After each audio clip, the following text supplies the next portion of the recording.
Assalamualaikum warahmatullahi wabarakatuh. Halo teman-teman semua, perkenalkan namaku Dian Nabila Yasi, mahasiswi Prodi Sistem Informasi Fakultas Ilmu Komputer Universitas Singapura Bangsa, Karawang. Pada kesempatan kali ini, aku akan membahas mengenai financial technology atau fintech untuk memenuhi tugas mata kuliah Sistem Informasi Akuntansi dan Keuangan. Nah, sebelumnya, apa itu fintech? Fintech adalah teknologi, alat, atau platform yang membantu dan meningkatkan transaksi dan layanan keuangan. Fintech mencakup berbagai inovasi, termasuk aplikasi mobile banking yang memungkinkan pengguna mengelola akun mereka saat berpergian, teknologi blockchain yang memastikan transaksi aman dan transparan, dan robo-advisor yang memberikan saran investasi dan dipersonalisasi. Fintech juga mencakup platform pinjaman peer-to-peer, dompet digital, dan bahkan algoritma canggih yang digunakan untuk mendeteksi penipuan. Dengan memanfaatkan teknologi ini, lembaga keuangan dapat menawarkan layanan yang lebih efisien, mudah diakses, dan ramah pengguna kepada nasabahnya, yang pada akhirnya mengubah cara kita menangani uang dan investasi. Seiring dengan terus berkembangnya industri vintage, industri ini menjanjikan perubahan yang lebih revolusioner pada lanskap keuangan, menjadikan keuangan lebih inklusif dan terintegrasi dalam kehidupan kita sehari-hari. Nah, apa aja sih manfaat vintage? Vintage membawa sejumlah manfaat dalam dunia keuangan, baik bagi konsumen, pemain vintage, maupun negara. Nah, berikut ini beberapa manfaat utama dari vintage. Yang pertama, kemudahan akses keuangan. Vintage telah membuka pintu akses layanan keuangan bagi individu dan bisnis yang sebelumnya sulit mengakses layanan perbankan tradisional, terutama di daerah-daerah yang belum terlayani oleh institusi keuangan konvensional. Lalu yang kedua, harga yang lebih murah. Vintage membantu mengefisienkan biaya transaksi dan administrasi dalam layanan keuangan. Vintage membantu konsumen mendapat layanan dengan biaya lebih rendah dan meningkatkan profitabilitas perusahaan. Yang ketiga, menyederhanakan rantai transaksi. Transaksi keuangan melalui vintage umumnya lebih cepat dan mudah.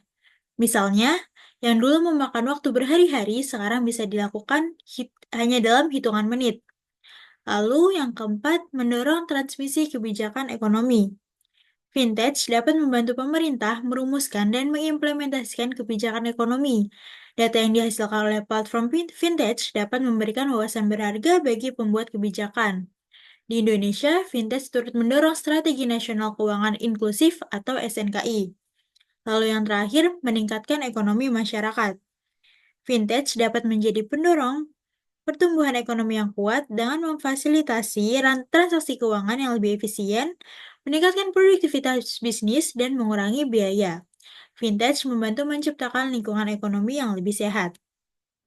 Lalu selanjutnya, ada berapa aja jenis-jenis vintage di Indonesia? Yang pertama ada crowdfunding. Crowdfunding atau penggalangan dana adalah salah satu model vintage yang populer di Indonesia. Dengan teknologi ini, masyarakat dapat menggalang dana atau berdonasi untuk mendukung program sosial. Salah satu startup vintage yang menggunakan model crowdfunding adalah kitabisa.com. Lalu yang kedua ada microfinancing. Microfinancing adalah layanan vintage yang menyediakan bantuan keuangan bagi masyarakat kelas menengah atau ke bawah untuk membantu kehidupan sehari-hari mereka. Model bisnis microfinancing menghubungkan langsung pemberi pinjaman dengan calon peminjam. Amarta adalah salah satu startup yang bergerak dalam bidang microfinancing yang menghubungkan pengusaha mikro di pedesaan dengan pemodalan secara daring. Lalu yang ketiga ada P2P lending service. Nah, untuk P2P lending service ini banyak dikenal masyarakat sebagai aplikasi peminjaman uang online atau pinjol.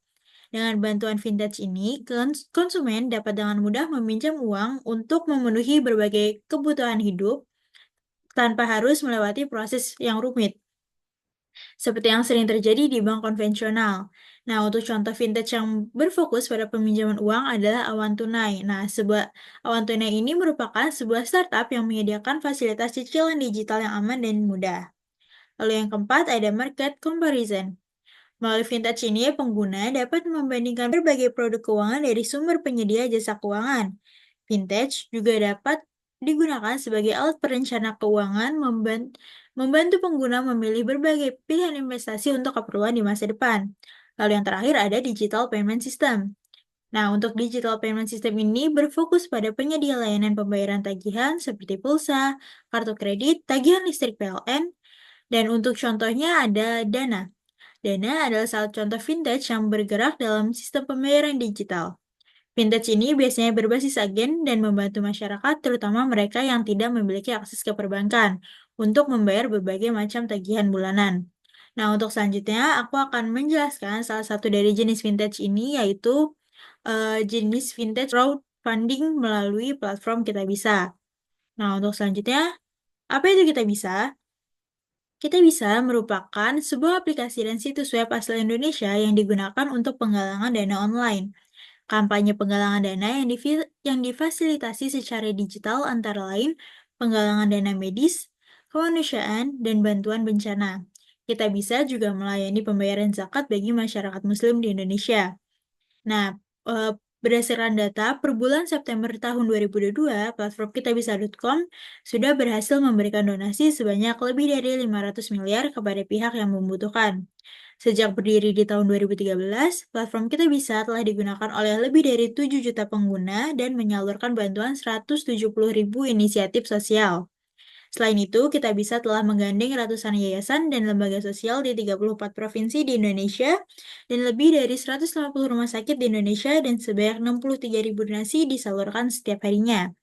Bagi teman-teman yang ingin melakukan donasi dengan platform ini, nggak perlu khawatir karena Kitabisa sudah diawasi oleh Otoritas Jasa Keuangan atau OJK.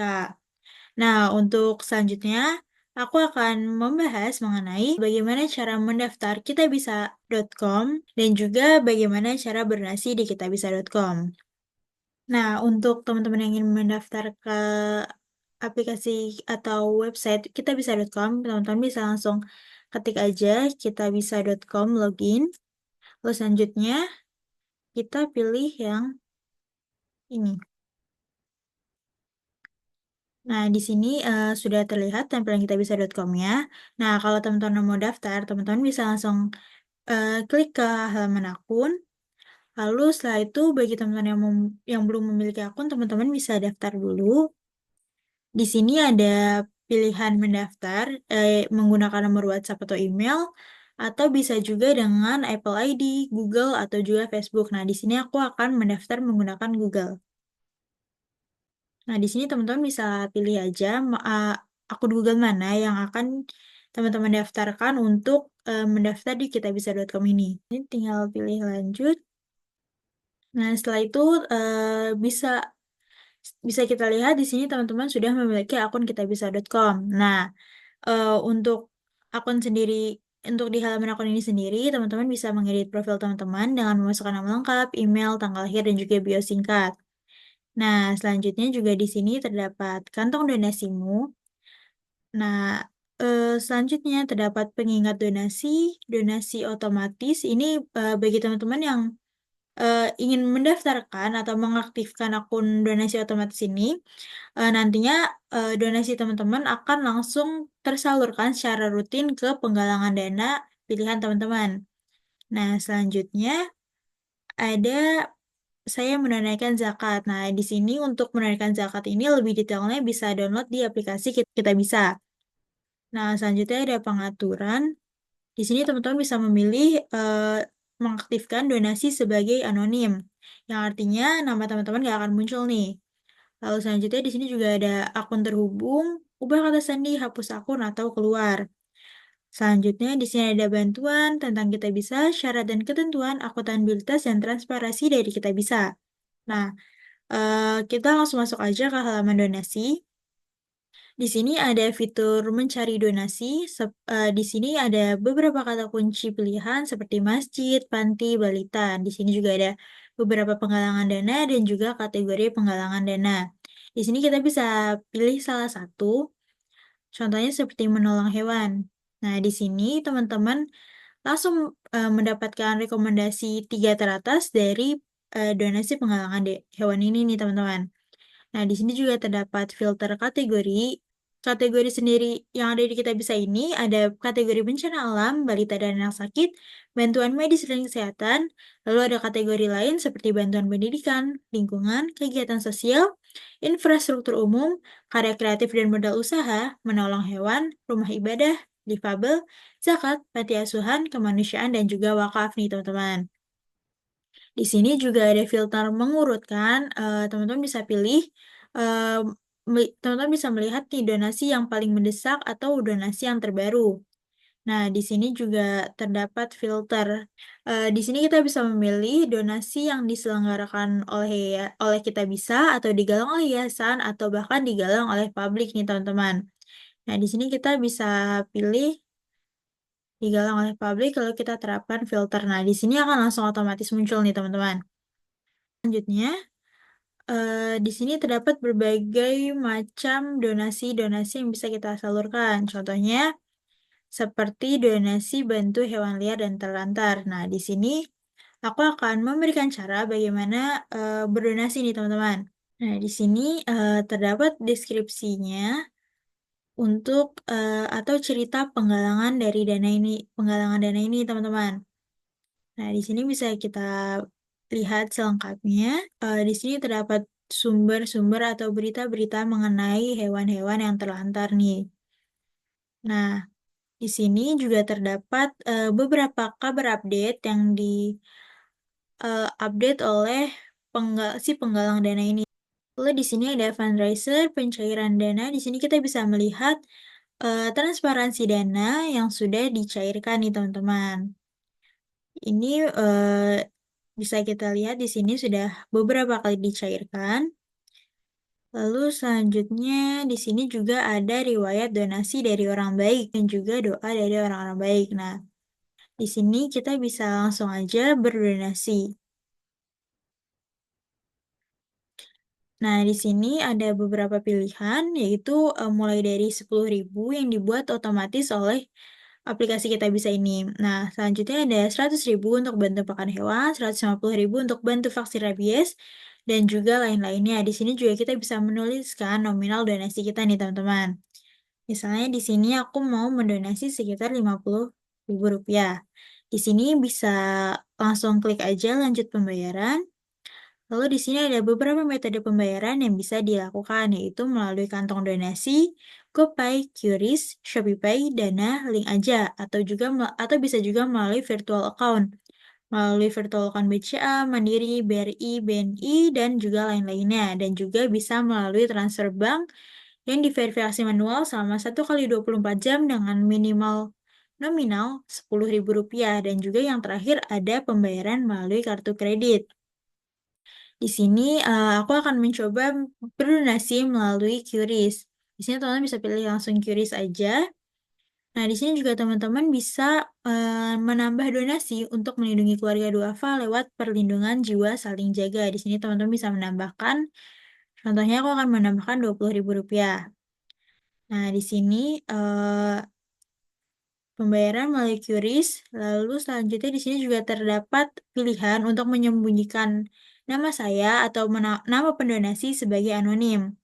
Nah, di sini juga terdapat, teman-teman bisa menyertakan doa dan juga dukungan nih teman-teman. Nah, di sini total donasi yang aku keluarkan adalah Rp70.000. Di sini teman-teman bisa langsung lanjut pembayaran. Nah, di sini, teman-teman langsung akan mendapatkan QR code dengan, rincian batas waktu pembayaran, yaitu, selama 15 menit dan juga, teman-teman bisa langsung cek status pembayaran aja. Nah, di sini terdapat panduan pembayaran, untuk membayar melalui QRIS.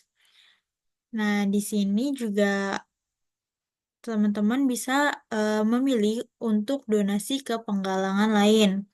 Selanjutnya, aku akan menjelaskan apa aja sih fitur-fitur yang ada di Kitabisa ini. Nah, untuk fitur-fitur yang ada di Kitabisa ini, bisa melihat ada fitur donasi, zakat, galang dana, dana otomatis, volunteer, dan kolaborasi CCR.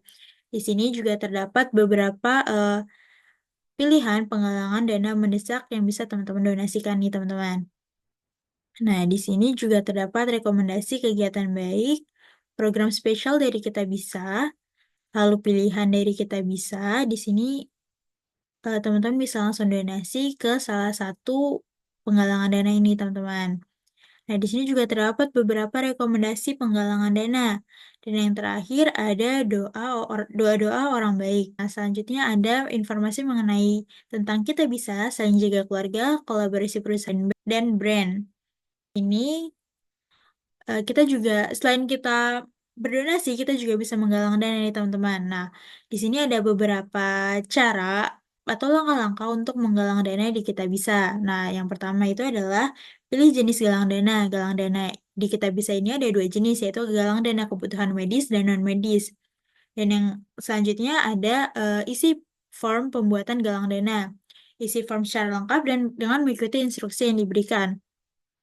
Selanjutnya ada verifikasi galang dana, yaitu melakukan verifikasi identitas dan dokumen medis untuk dokumen medis ini khusus untuk galang dana medis. Nah, di sini juga terdapat tips galang dana, yaitu teman-teman harus memverifikasi identitas dan dokumen medis dan sebarkan galang dana kamu sesering mungkin.